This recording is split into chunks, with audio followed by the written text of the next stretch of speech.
good? What's happening? This is Leo from Art Mar Biz, and today we're doing a very special podcast at our first White Wall Gallery show. And here at Art Mar, we support all local creative endeavors, from dance to painting to sculpture to podcasts. And here on this podcast, we are interviewing Big J. Jay is in the house, and we're excited to have you as part of our first gallery show. What's good, everybody? This is your boy Jay Evil Eye back in the place to be with Art Mar Biz. I'm excited for this podcast interview, man. I appreciate that, man. And so I want you to tap into your memories right now. Are you ready to do that? All right, this is my therapy, right? This is a therapy session we're going? Okay, let's do it. So let's go. Let's step back. Okay. Let's moonwalk Okay, right hypnotize now. me. Give a little Let's thing. moonwalk right now. All right, I'm moonwalking. So you're back as a kid. And can you recall your first inspiration as to being an artist? My first memory of people going ooh at me like over art was probably like, obviously, you know, you bring your mom those like freaking drawings from art class, whatever, and they put in thing. But there was one in particular I thought was like I did a castle. It was really I did a great job for a 7-year-old. Castle and the bats and stuff. So that was like my first real memory as a childhood. But then as far as inspiration is concerned, I think like me, like a lot of male artists, we drew a lot from comic books. So Batman and Spider-Man were like, this is it. This is what I want to do. I want to create Batman and Spider-Man for the rest of my life.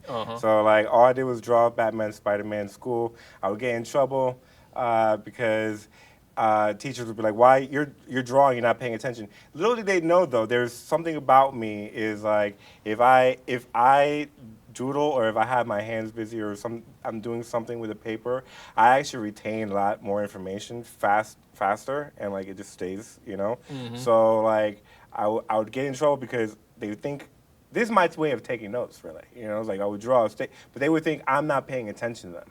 So that we would say, you can't be possibly paying attention to me because you're drawing Batman and Spider-Man. Right. So I would get that, you know, taken away from me, and some teachers were kind of dicks about it, you know. Yeah. But yeah, that's pretty much where it all comes from. My origins were from comic books. I wonder, were you more calm and centered when you were drawing? So was that why you were able to absorb more information from the class? Yeah, I think that is a good case because otherwise I would be disruptive. Yeah. I'd be like just a class clown kind of deal. So you either got one of the two. Either you let me chill and fucking draw, Right. or I'm going to interrupt you every 5 minutes with some sort of like stupid comment, you know? Right.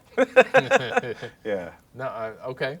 Yeah, I remember drawing my first Spider-Man and Wolverine and being really impressed Wolverine with was one of my, I love Wolverine. So then I started making my own characters, you know? So and then I think like diving into that world, like, or okay, now I'm creating characters, I'm creating stories. Right. You know, all that kind of led to where later on I would start like diving into making films and short films. Even though I love drawing, you know, I wanted to produce a story out as fast as possible, you know? So I think filmmaking and movie making led to that a little bit, you know? That's fire. I'm learning something new about you, and I would like to check out that studio at some point. Yeah, go to, I mean, if you want to check out some of my short films, it's at underlabstudios.com. Okay. You know. So after you... Quick plug right in there. Hey. Yeah. Nice. So when you felt established as to, this is what I like to do, do you remember a moment or an experience where you said, this is what I'm going to commit to? I had to commit to something because I was getting in a lot of trouble, you know, so I did the rave scene for a while, and I started dabbling a little bit with painting and stuff, but, you know, I wasn't like I'm going to be a promoter for parties for the rest of my life now, and when that ended because of tragedies and all sorts of shit that happened around that, I decided to go to school, so I went to the Art Institute at Fort Lauderdale. Excellent. And there I started like taking the idea of being an artist a little bit more serious, you know. Before I just thought like, well, I'm not gonna be an artist, like fuck this shit. I'm just wanna do ecstasy and freaking listen to EDM. You know what I mean? Like I was like, oh, that's what I wanna do. But that might have helped flow your creative juices as well. I thought so. Yeah, it definitely led me to some paths. You know, creatively, I always drew. Like that never stopped. You know, but to like, I never thought this is gonna be something I'm gonna do. You know, like Right. I thought I would wind up doing something else. You know, like who knows? I wasn't sure. You know, I was lost in that time. You know? Yeah. So I've enjoyed your art, and like I mentioned yesterday, it's kind of like the style that I like. I personally enjoy, and that might be because we grew up like in similar ways and similar destinations. Right. But I am wondering, are you trying to communicate something to the world, and if what is it? All right, so I do have some pieces are meant to communicate social commentary on things. I take two-pronged approach to certain things. Like, okay, well, do I want this painting to sell? So if I think I want to make something that's going to sell, I would think more of like on a pop art type angle of things. Right.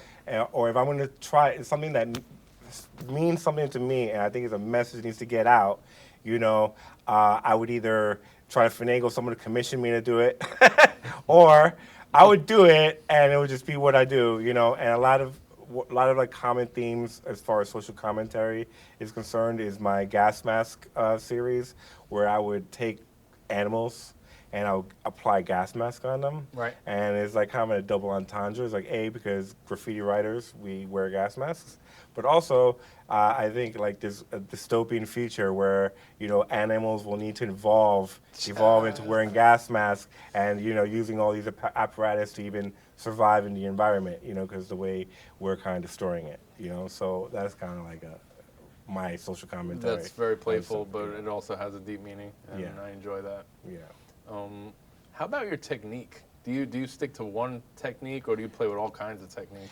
I play with a lot. It depends on the medium, too. So like, remember, when you do comic books, you stick to like this, like more like inks, and there's a certain way you draw for that. You know, as opposed to paintings, like I struggle not to draw black lines.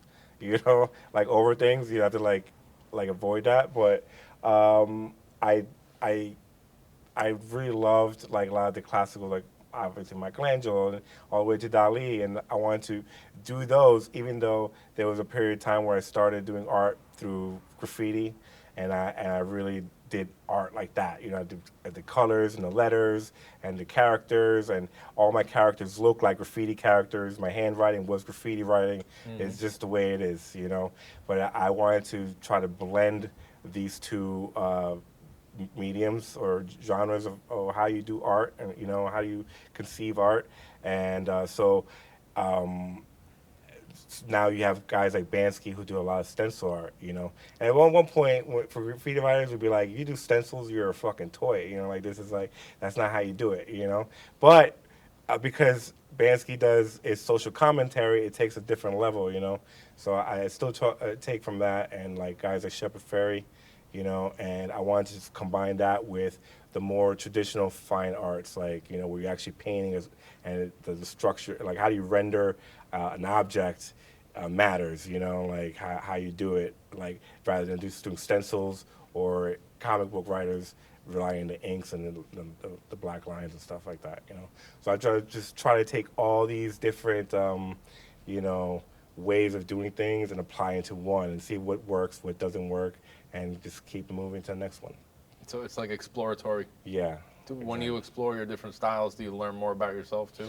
Yes, I do learn more, and you know, a lot of people say you have to rely on an icon, have a style, but like I think that becomes a box that you just like, oh, and now I have to do it this way, you know, and I don't want to stick myself in a box ever. You know, if I want to do something different, you know, then you'll see. But like, you know, there'll be themes or certain things that you'll say, oh, that's him.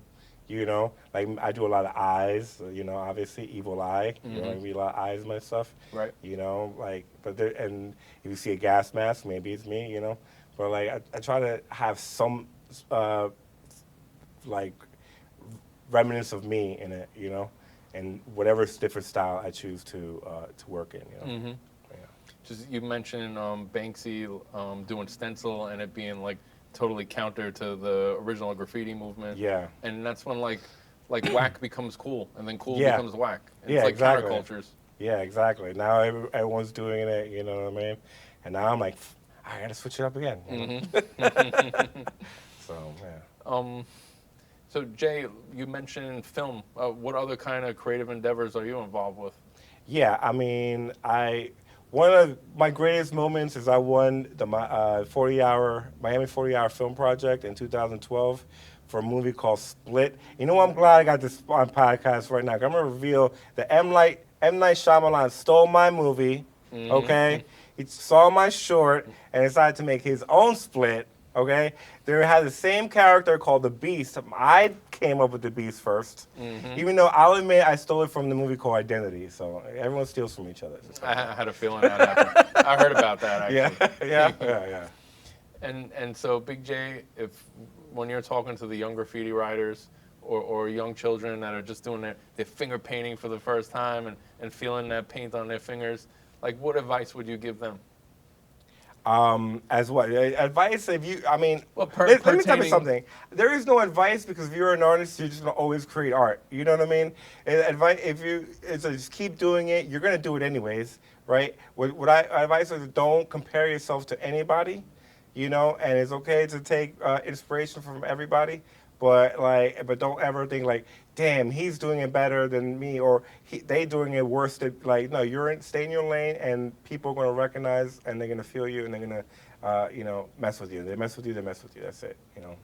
So Would you say uniqueness is the best quality of an artist? definitely uniqueness is the best quality, but here's the thing too, like everyone copies from each other at some point. Everyone inspires each other. So at some point, it's hard to always find the exact uniqueness.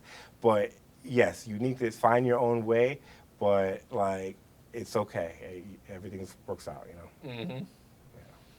Well, Jay, you're a real cool cat, and Thank it's you. my pleasure meeting you. The glasses makes me the cool cat. Yeah. Today, And your paintings of cats also make you. I love cats. Yes. Yes. Buy my cat art. And Jay, where can people hit you up? Where can they find out more about you? Okay, if you want to check out my short films and my films, go to underlabstudios.com. If you want to check out my art stuff, go to evoliart.com. That's evoliart.com, and that's I love backwards. That's what Evil Eye is. It's I love in reverse. So. That's a beautiful thing. So if I look at myself in the mirror, right, Yeah. and I'll see I love. So I love me. Yeah. You know what I mean? That's what it is. It's a great way to end the podcast, man. That was very Okay. interesting. I really appreciate you, man. Okay, no problem, man. Let's hear it for Jay, yo. Thank you.